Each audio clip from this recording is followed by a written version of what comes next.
Sinabi ko na po ang totoo. I don't even know the answer why my visa was invalidated by... I have a daughter waiting for me who attempted to kill herself 3 times. I cannot leave her, Mr. Chair. She's waiting for me. She attempted 3 times, Mr. Chair. That's why I cannot leave her. Now, I will answer all your questions, Mr. Chair. With regards to my travels, that's the real answer. I do not know why my visa was cancelled, Mr. Okay. Chair. You were cited in contempt because you're evading question from the very start by the members of this committee, not because my question about your U.S. travel. Confuse mo yung pag-announce ng inyong appointment kaysa dun sa assumption. Di po ba?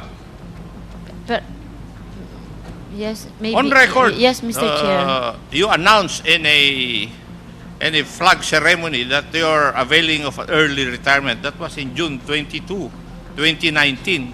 And 2 days thereafter, former President Rodrigo Duterte announced your appointment as PCSO General Manager.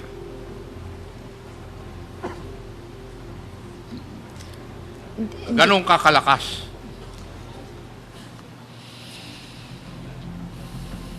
May I know from Colonel Leonardo and Colonel Garma, if you held a meeting in Davao in June 28 of 2016,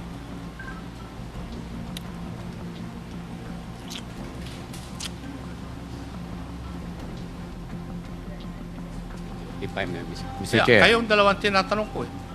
No, Mr. Chair. No. You did not have a meeting with your former classmates, class of 96 of the Philippine National Police Academy.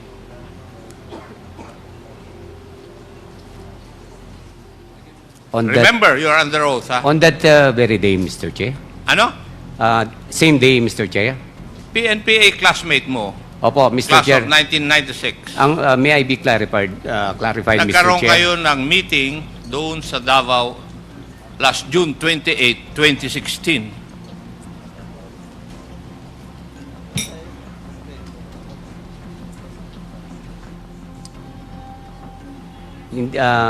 Yes or no? Nagkita-kita po kami, Mr. Chair. Meron pong naalala ko na Kung nagkita-kita kami. nagkita-kita kayo, nag-meeting po ba kayo? Yun ang tanong ko eh. Pakisagot lang po ng yes or no. No, Mr. Chair. You did not meet with your classmates. Mr. Chair, hindi po kami nag-meeting. Nagkita-kita lang kayo. Opo. Ang ibig ko sabihin, Yung mga Mr. Chair, classmates mo, galing sa iba't ibang lugar, nagkita-kita kayo doon. Opo, I think nagkita-kita is po. your answer. Tama? Nagkita po kami, Mr. Chair. Umiiwas ka kaagad, iho eh. Pares lang tayong galing sa CIDG. Di ba? Pero ako naging hepe, ikaw hindi. Yes. Colonel Garma, would that be true also that you met with your classmates, members of Class 97, in Yes, Davao City on June yes. 28, 2016? I'm not sure of the date, Mr. Chair, but there was a meeting. Yes, Mr. Chair. Yes, there was a meeting. Okay, I'm just establishing the fact. Yun ang sagot ninyo. You're not very sure. Kasi I'm sure. Sigurado ako.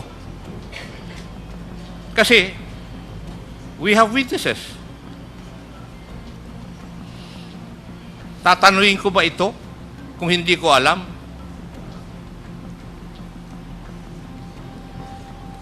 You're under oath. Yes, Mr. Chair. Yes, you met. Yes, Kasi Mr. matter I of fact, said yes, may Mr. sinundo ka Chair. pa nga sa airport eh. Di ba? Not recall. I'm just refreshing your memory. Correct? So, you met before July 1 of 2016 when former President Rodrigo Roa Duterte took officially office. Now, Mr. Chair, may I move that we direct the Director General of PDEA to come up with a study kung saan nagsimula talaga yung drug list. Kasi ang report po merong una, original, may second, at saka may third. May I move, Mr. Chair, that we direct Director General of PDEA to conduct an investigation kung saan nagsimula, ano yung nasa listahan, and where did it originate? So move, Mr. Chair. Second. Okay, there is a motion as stated and duly seconded. Second. Are there any objections? No objections. The motion is carried. DG Lasso, you are directed to comply with the request of Congressman Akop with regards to the list of the first, the second, and the third list. There, according to reports, Mr. Chair, there are three lists. The original, the first, and a commendation of the first and second. Yes, Your Honor. Thank you, Mr. Chair. May I ask Director General Lasso, what do you understand by the phrase or the statement, there is always a time for reckoning?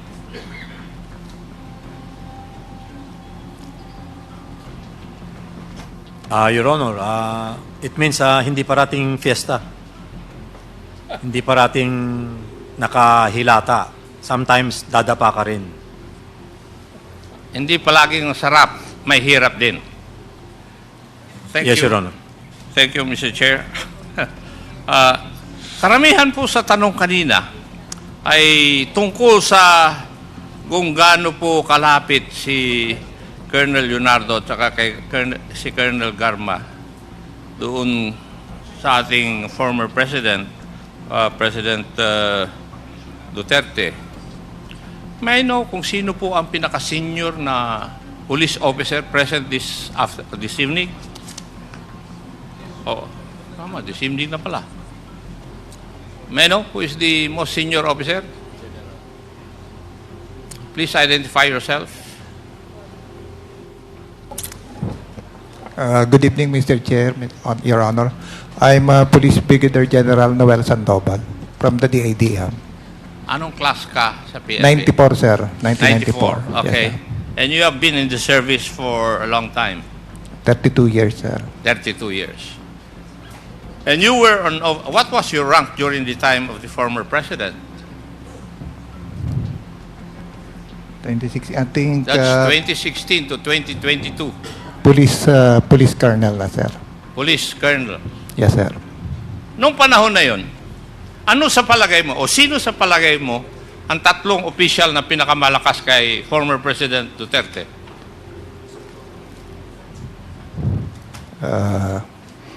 I have no idea, sir. You do not have an opinion? At all? General, did you take your oath? Yes, sir. Yes. Yes, sir. I'm just reminding you.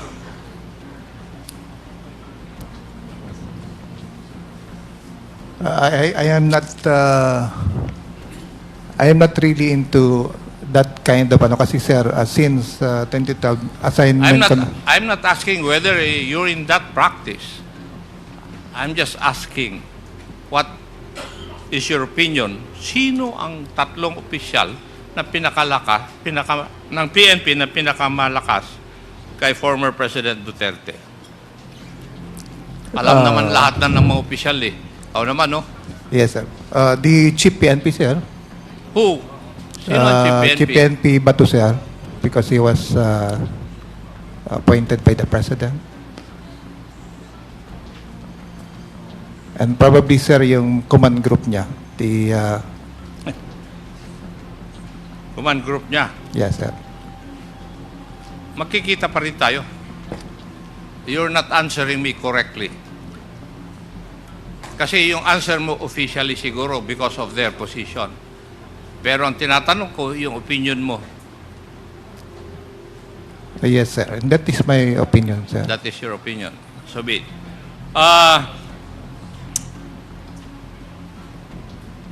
Colonel Leonardo, Were you the one who introduced Colonel Garma to then President Duterte? No, Mr. Chair. No. No. Sigurado ka doon?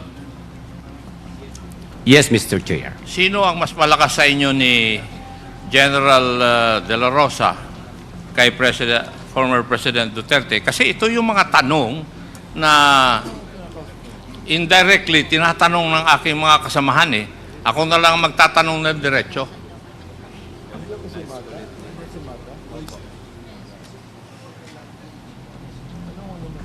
Definitely, Mr. Chair, mas malakas po si Sir Bato, Mr. Chair. Senator Bato, Mr. Chair. Kasi napilit ka niya na mag-retire early. I believe otherwise, Colonel. You know why? Narinig ko na minsan yung sinabi ni Bato, meron pang isang opisyal na mas malapit sa tainga ni former President Rodrigo Roa Duterte.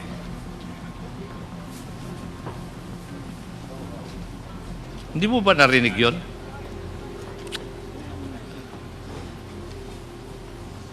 Hindi ko po narinig, Mr. Chair. Huwag kang umiti sa akin dahil ano naman iyo. Tagutin mo yung tanong ko. Kasi totoo naman sinabi yun eh. Di ba? Possibly, Mr. Chair. Abi ka padan? Possibly po. Hindi ko po narinig na sinabi ni Senator Bato, Ayaw mo Mr. Chair. magsinungaling ng todo-todo, ah. Kasi sinabi talaga ni Senator Bato yun. There is somebody in the PNP who is nearer the ears of the President. Hindi nga siya nagbanggit ng pangalan, pero merong alingas-ngas kung sino yun. Now, Madam Garma, you have always denied na close ka sa Presidente. Pero there had been reports na ikaw ay nakakadiretso doon sa Malacanang. Basta't dumaan ka kay Senator Bongo. Would that be correct?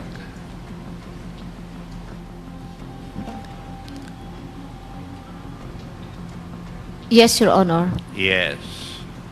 So, ang tanong ngayon ng karamihan sa aking mga kasama kanina, sino po ang mas malakas kay Presidente sa inyong tatlo? Si Senator De La Rosa, Colonel Leonardo, or Colonel Garma?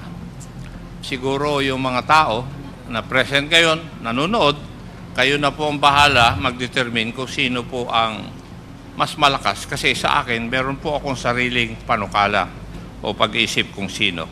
Now, may I request Jail Captain Poro? Yeah. The third in command of the Davao Penal Colony. And the one in charge of the Bartolina.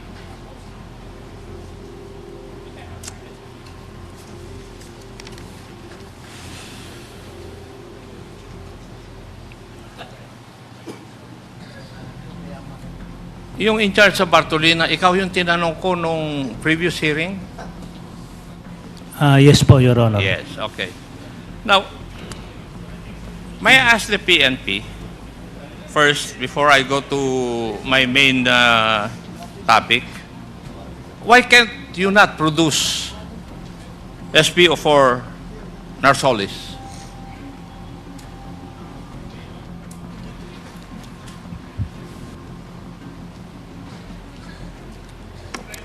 Do you not know where he is?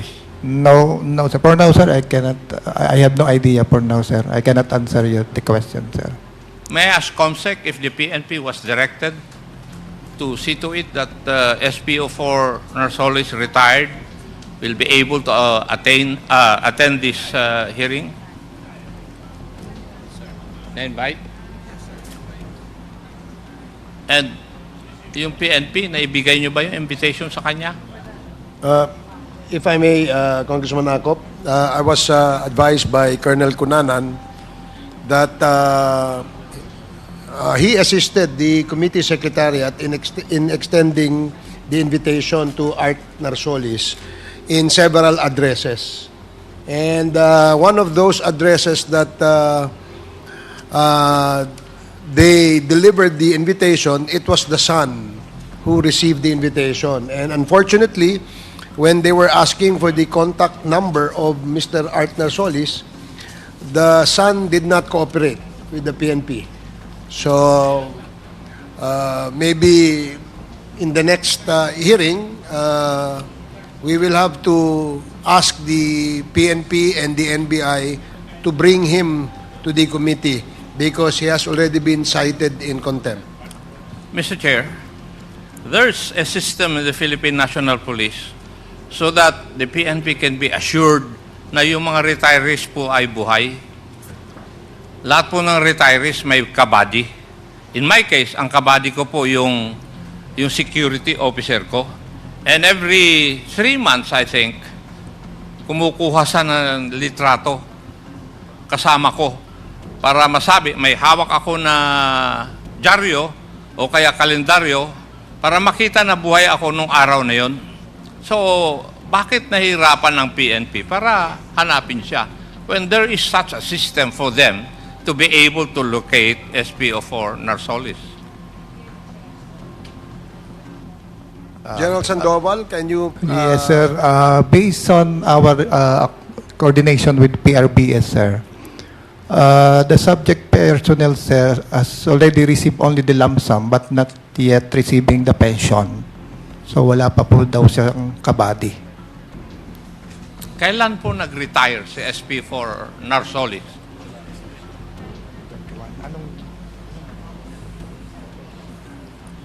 August 2021, sir.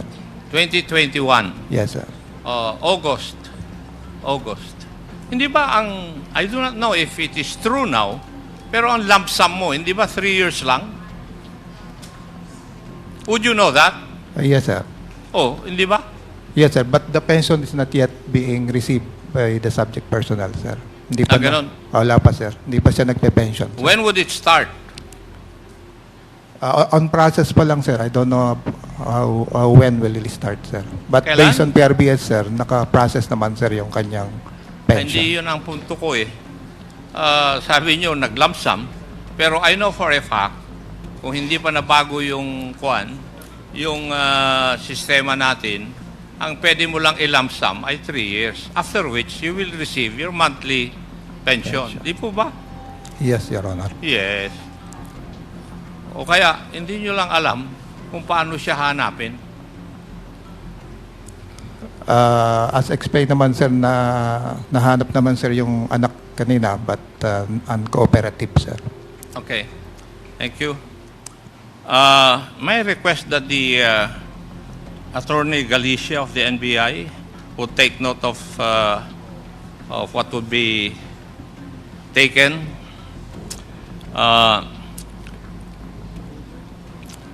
After the numerous hearings of this Quad Committee on extrajudicial killing, nandito na po lahat yung major players ng conspiracy to commit murder doon po sa Davao Penal Colony.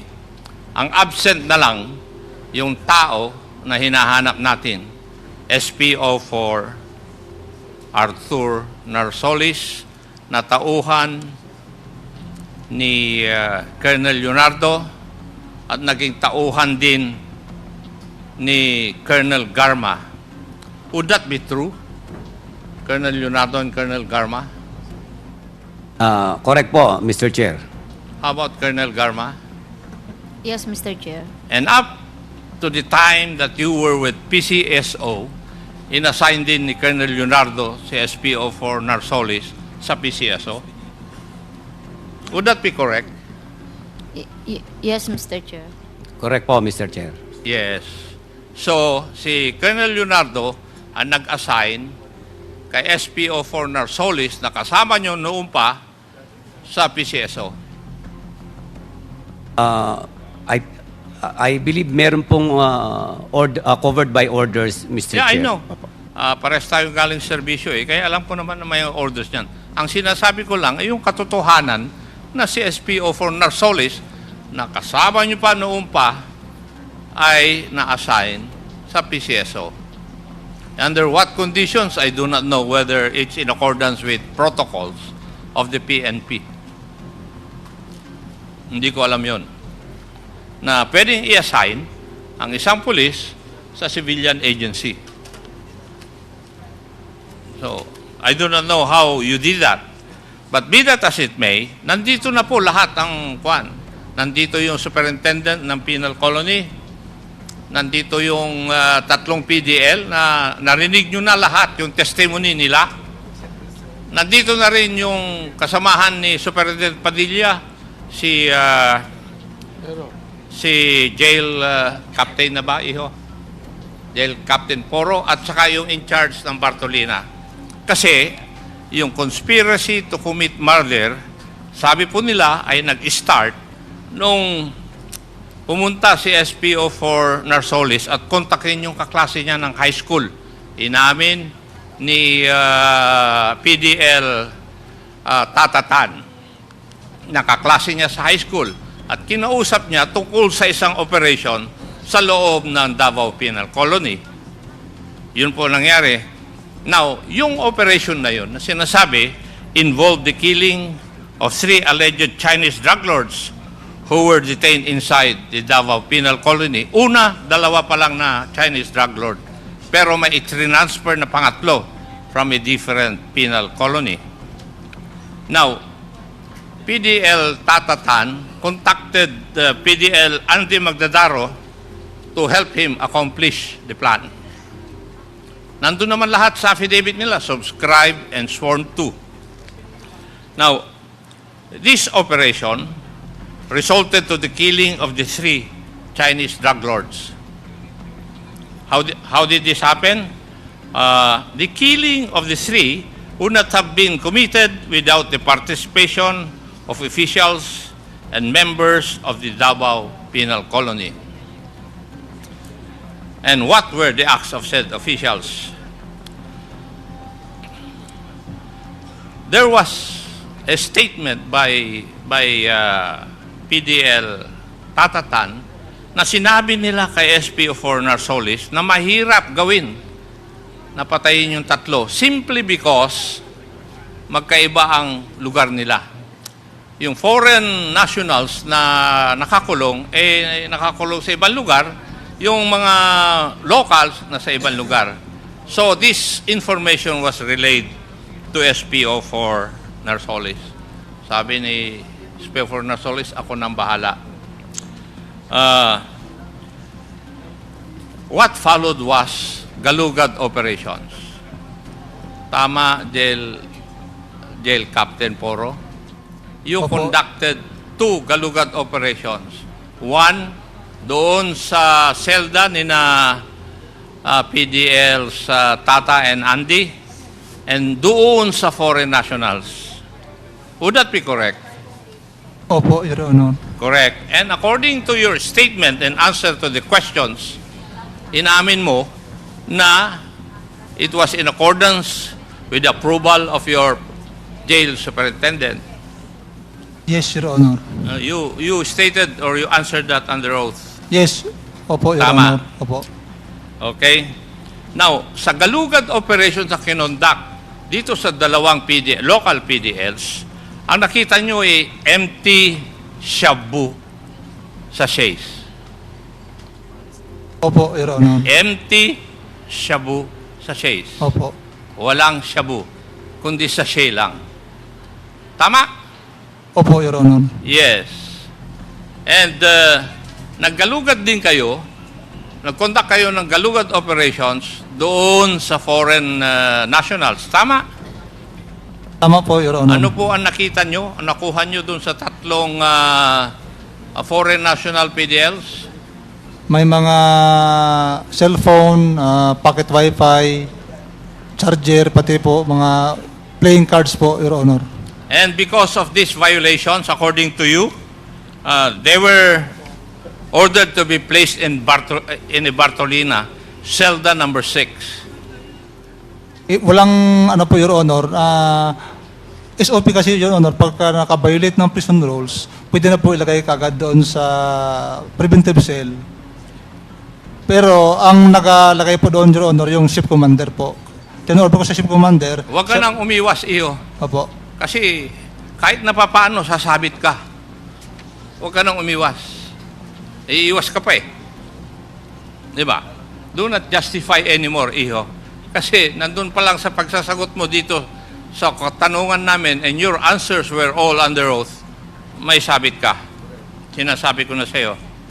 Now, also, during that time, according to the one in charge of the Bartolinas, there were 6 Bartolinas there. Tama? Iho, yung in charge ng Bartolina. Sinagot mo sa akin noon 6. Yes po, Your Honor. 3 malaki, 3 maliit. Yes po, Your Honor. Oh, tama yung sagot mo. Tapos, what is startling about your statements would be the fact na yung 5 Bartolina, punong-puno, sobra na yung mga tao na nandun. That was your answer sa aking pagtatanong nung nandun ka nakaupo. Yes po, Your Oh, Honor. so, punong-puno. Pero ang sinagot mo, doon sa selda number 6, 2 lang ang nandun. Tama? At ang 2 nandun ay si PDL Tata at saka si PDL Andy. Correct? Yes po, Your Honor. Ang tanong ko, bakit punong-puno yung 5 na selda ng Bartolina? Eh bakit hindi nyo dinala doon sa selda number 6 na 2 lang ang nandun? Hindi mo masagot nun. Hindi. Ang sagot mo sa akin nun, if I remember it perfectly, hindi ka naka-duty. It's on record. Your Honor, hindi po ako naka-duty ng August 13 po. Kaya nga, yun ang sagot mo sa akin noon. Ang sagot mo, nung tinanong kita, bakit punong-puno yung 5 selda, eh doon sa pang-6 na selda, 2 lang andon, dapat transfer mo. Di ba? Kung wala kayong plano, eh dapat pinuno nyo yun. Pero in-reserve nyo yun para doon sa 2, kay Tata Andy at saka PDL Tata. At doon nyo dadalhin din o dinala yung 3 foreign PDLs kasama nung 2. Pwede po magpaliwanag, Your Honor. Ano ipapaliwanag mo, iho? Wala pa naman akong ang tinatanong ko, hindi ba ganun ang nangyari? Ang pag-a-assign po kasi Akala ko ba hindi ka duty para kaya hindi mo alam? nung August 13 po ako hindi duty, Your Honor. Nung Sabado. Kaya Sabado-Linggo man po ang Kaya nga, rest day ko. Huwag ka nang umiwas, iho, at sabit ka rin. Sinasabi ko na sa iyo. Kasi yung mga circumstances would point to the fact na kaya ko nga tinanong nung araw na yon, ilan ang Bartolina? Ang sagot mo, 6. 3 malaki, 3 maliit. At tinanong ko, ilan ang mga taong nandun? Sinasabi mo nga, sobra, punong-puno. Ang tanong ko sunod, bakit doon sa selda number 6, 2 lang nandun, hindi nyo inilagay yung sobra doon? Kasi may plano kayo. Pwede po magpaliwanag, Your Honor. Hindi naman kita hinihingan ng paliwanag eh. Sorry po. Ang sinasabi ko, kung ano ang sinagot mo sa akin nung tinatanong kita. Di ba? Hindi ba katotohanan o nagsisinungaling ba ako? Hindi po, Your Honor. Totoo lahat yung sinabi ko. Yes Kasi po. yun ang sagot mo sa akin noon. Yes po, Your Honor. Di ba? So huwag ka nang umiwas. Kasi talagang kasama sa plano na sa selda number 6 ng Bartolina, doon dadalhin yung 2 local PDLs at saka yung 3 foreign PDLs. At doon sila pinatay. Di ba? Ang report ninyo, ano to? Naglaban sila. Yun ang report ninyo. That's why they were charged for homicide. Pero hindi nyo alam, it worked against your favor because according to PDG Director General Lasso, there is always a time for reckoning. I think the reckoning is now. Correct. Mr. Chair, may I move that the NBI should conduct an investigation and get all the pieces of evidence and documents given to this committee so that they can file the necessary charges against those people who should be charged because of this crime, Mr. Chair. So move, Mr. Chair.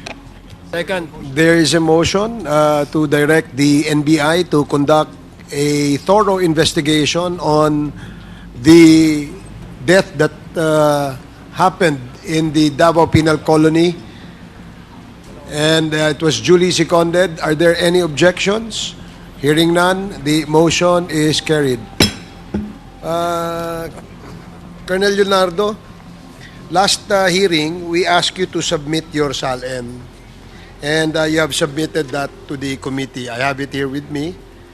And dito sa iyong SALN, sinabit mo dito ay yung year 2021, ang iyong net worth ay lumalabas na 6.6 million pesos. Is that correct? Correct, Mr. Chair. You have the copy of your SALN there, no? Wala po akong kopya ang dala. Comsec, can you provide him a copy of his document that he submitted? Matanong ko lang, is your wife working? Does she work? Or what does your wife do? Sa bahay lang po, Mr. Chair. So, siya housewife? Opo. No business? Maliit na business lang po, Mr. Chair. Kasama niyo yung daughter ko. So, your daughter has a business? Yes po, Mr. Chair. Pwede bang malaman ano yung business? Meron pong car wash lang po, sir. Saan car ito? wash. Sa Manila? Sa Davao po, Davao. Sa Davao? Davao po. Okay. Pwede bang malaman ano ibig sabihin itong Sarleon Logistics? Nakalagay dito, you were asked kung ano yung iyong business interest at saka ano yung financial connections mo. Ang nilagay mo rito are Sarleon Logistics in Davao. Nature of business, interest and financial connection, personal. What is this Sarleon Logistics, Colonel? At tracking po nung araw yan, Mr. Chair, nalugi rin po, Mr. Chair, nahinto po. Nahinto? Ang nagmamanage po niyan, yung anak ko rin po. Yung alin yung? Yung anak ko rin po, yung anak ko po ang nagmamanage. Tracking business po yan. Naka-under subcontract po sa LBC, yung pong nagdi-deliver ng mga cargos po. So, nagde-deliver ng cargos from the pier to the port? From the port? LBC po. LBC warehouse. Door to door po namin. Ganun po. Okay. So, truck ito. Ilang pirasong truck ito? Meron pong, sa naalala ko lang po nung panahon na yan, meron pong mga L300, meron pong more or less po mga 6, Mr. Hindi po ako sure kasi hindi po akong nag-manage dahil ako po ay nagtatrabaho pa po nung araw. Pero family business nyo to? Sort of, Mr. Chair. Bakit sort of? Hindi 100% sa inyo? Kasi po yung misis ko nagbigay po ng konting puhunan din, hindi lamang po solo ng anak ko nung mag-asawa siya, Mr. Chair. Pero ito ay negosyo ng misis mo at ng anak mo? Bali sa anak po, kaya lang may share lang po itong aking... Si misis. Okay. Ilan ba anak mo, Colonel? 2 po. Okay. Dito sa yung SALN, yung sinubmit mo on ang date ay 2021, ang iyong net worth ay 6.6 million. Can you confirm that? Opo, Mr. Chair. Okay. Pagdating naman ng 2022, ang net worth mo ay tumaas ng 8,150,000 pesos. Tumaas ka ng mahigit almost 2 million pesos. Tama po ba? Can you confirm that?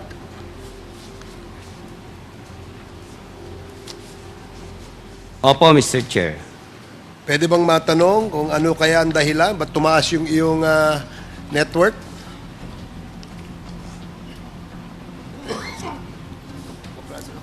Nadagdagan po kasi yung aking ito pong IT equipments po. Nadagdagan Yung mga gadgets, mga cellphone, IT equipment, laptop po. Nadagdagan din po ako ng 2020 na ano po. Ayun din pala. Hindi naman tumaas yung... Yung kas.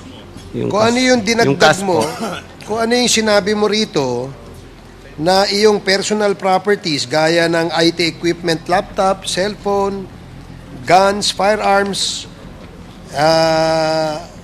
cash at motorcycle, BMW, GS1 250, furnitures and fixtures, hindi naman nagbago noong 2021 at saka noong 2022. Saan banda tumaas yan?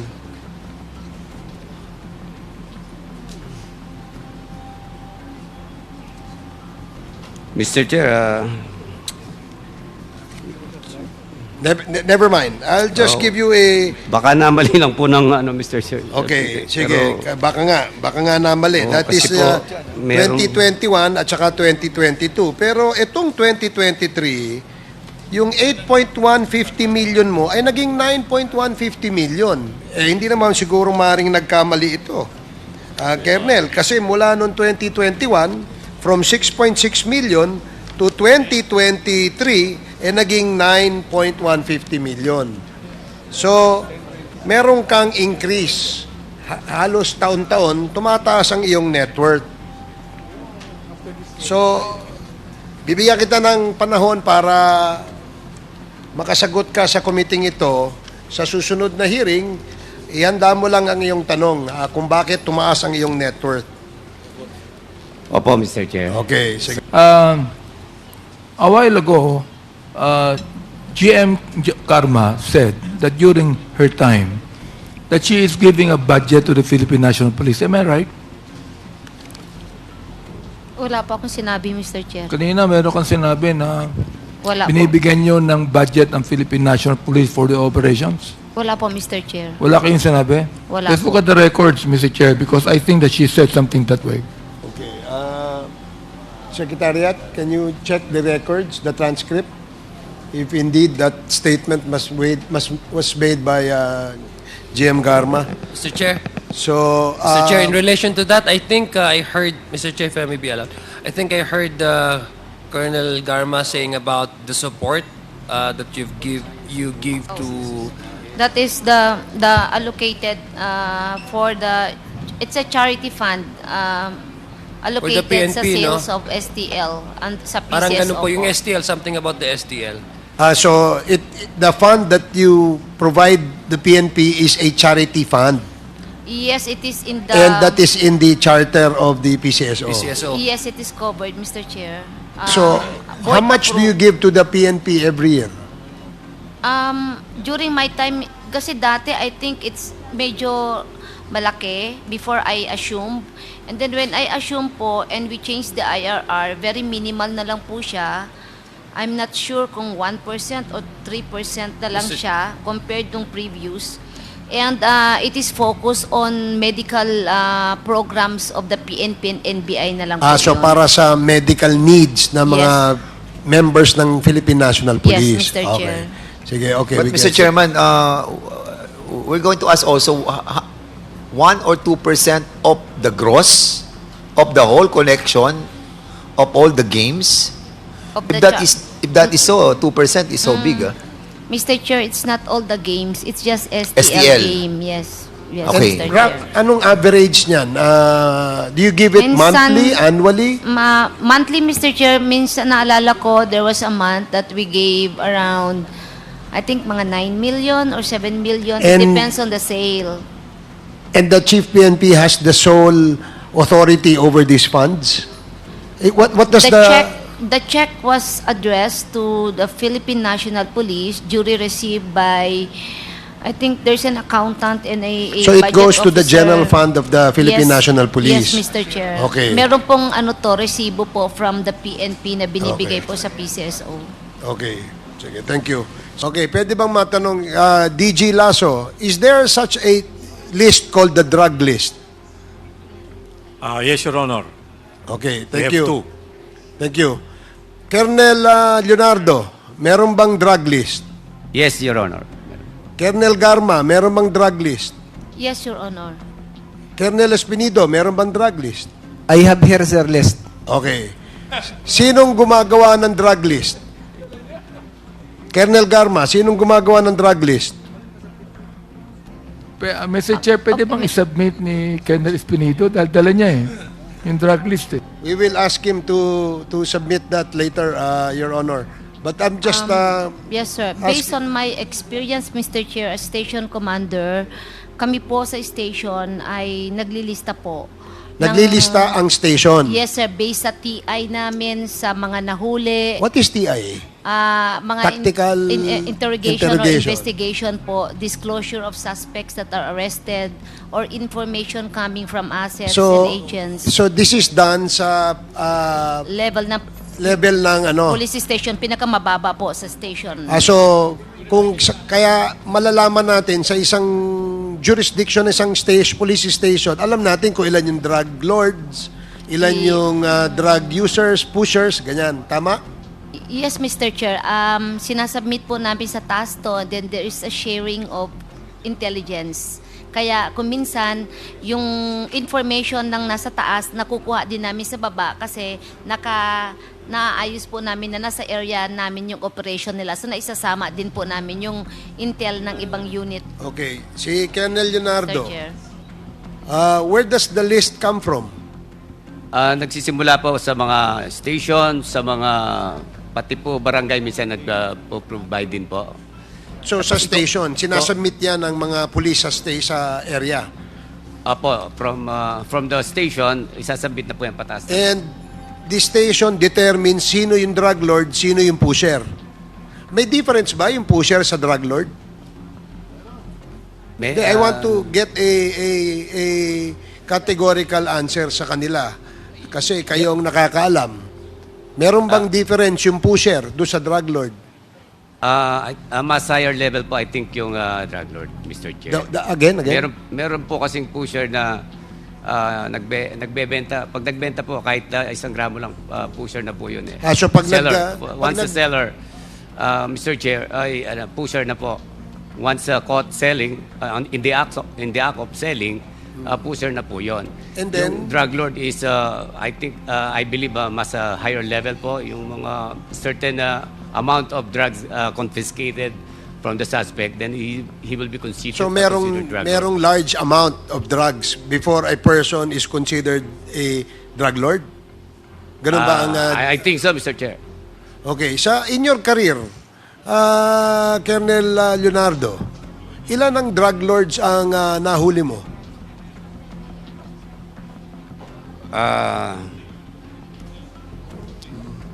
Marami-rami rin po, Mr. Chair. Hindi ko lang po mabilang kung ilan. Pero marami-rami po, Mr. Chair. Pag drug lord? Drug lord yan, May drug lord po, may pusher, meron din pong user. Hindi, ang tanong ko, ilan drug lords ang identified mo at nahuli mo yun, in your entire PNP career? Mahigit pong 10, masasabi ko. Safe po ako na And mahigit they're 10. now all in jail? Meron pong... may buhay pa ba doon sa 10? Meron din pong may namatay po. Okay. Meron naman pong na-convicted. Kasi ang tanong ng taong bayan ganito eh. Marami tayong nahuhuli.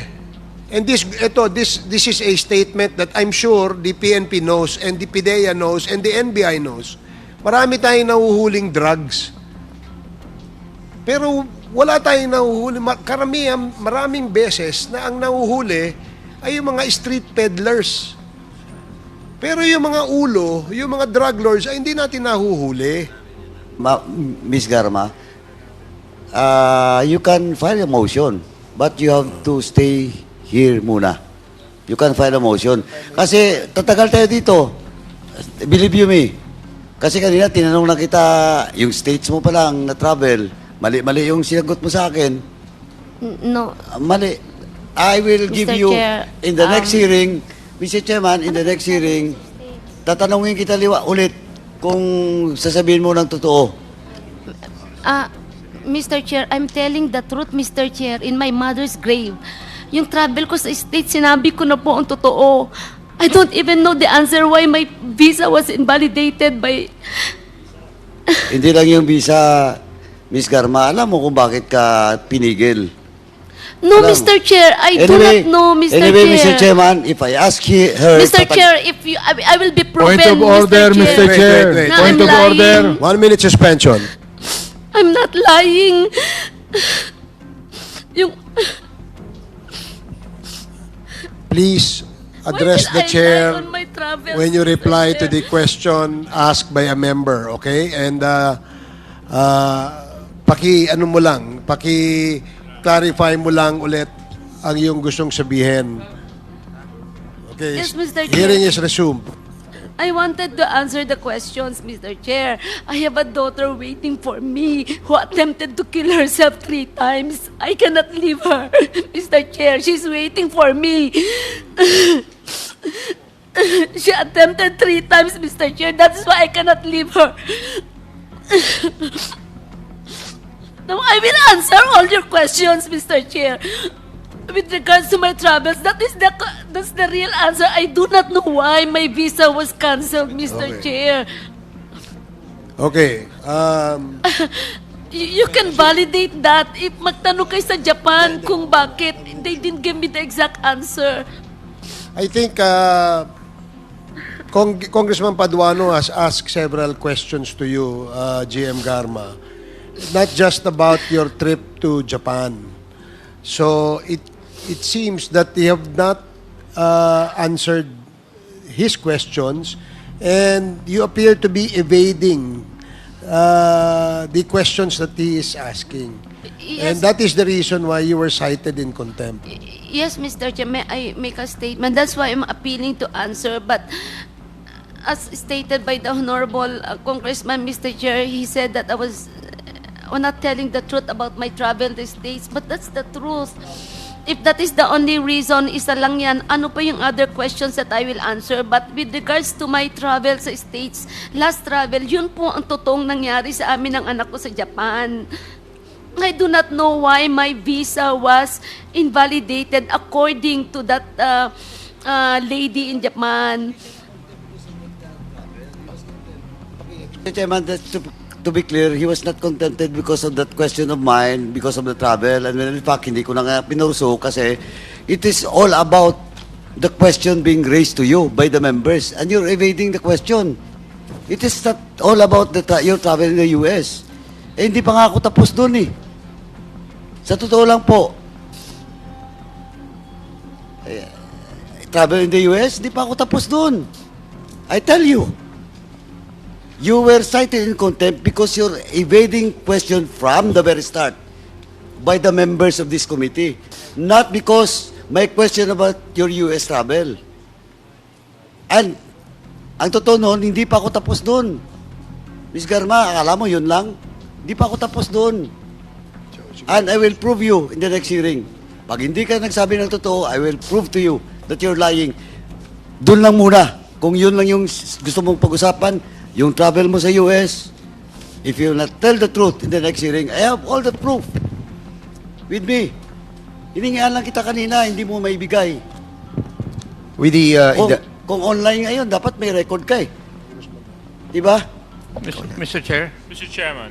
Okay, Congressman ako first. Sige. I think the resource person does not have any recourse with us anymore, simply because we have decided.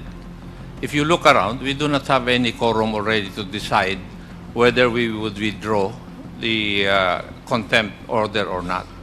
So I think the recourse left for the gentle lady is that either she files a motion for reconsideration or she goes to the court. I think her lawyer knows that. Kasi hindi na po tayo dahil nag-decide na po yung buong committee kanina. Thank you, Mr. Chair. Thank you, Congressman. And with the, yes, that is true, that we have already decided, and if you want to question the decision of the committee, you can either question this before a court or file a motion for recon before the Quadcom. And we will certainly entertain the motion. But since the committee has already decided, And Congressman Fernandez Yeah. is About to signaling move. to me to Yeah. give him the floor, and now Yes. I give you the floor. With the indulgence of, we sympathize with you, Colonel Royina Garma, no? But of course, we have already decided, and the proper recourse is to apply for a motion for reconsideration. And with in relation to your daughter na sinasabi mo po, can you kindly give us a no, I mean the certificate, no? Kasi we really don't know, no? We will be asking, the Sergeant at Arms to fetch, yung anak niya para to be with her. Para at least ay makita natin yung kalagayan ng kanyang anak. So with that, Mr. Chairman, I think it is just right for us to bring the child in here para makasama po ni Colonel Garma, yung kanya po anak. Yun lang po, Mr. Chairman. And I move to suspend this Quadcom hearing till the next hearing will be scheduled. There is a motion to suspend, duly seconded. Hearing no objection, this committee hearing is suspended. Para sa iba pang karagdagang mga balita at impormasyon, ay huwag po nating kalimutang mag-like, share at comment sa video na ito, at huwag po rin nating kalimutang mag-subscribe to continue supporting us. Maraming salamat po sa inyong panonood, at naway tangkilikin po ninyo ang aming YouTube channel.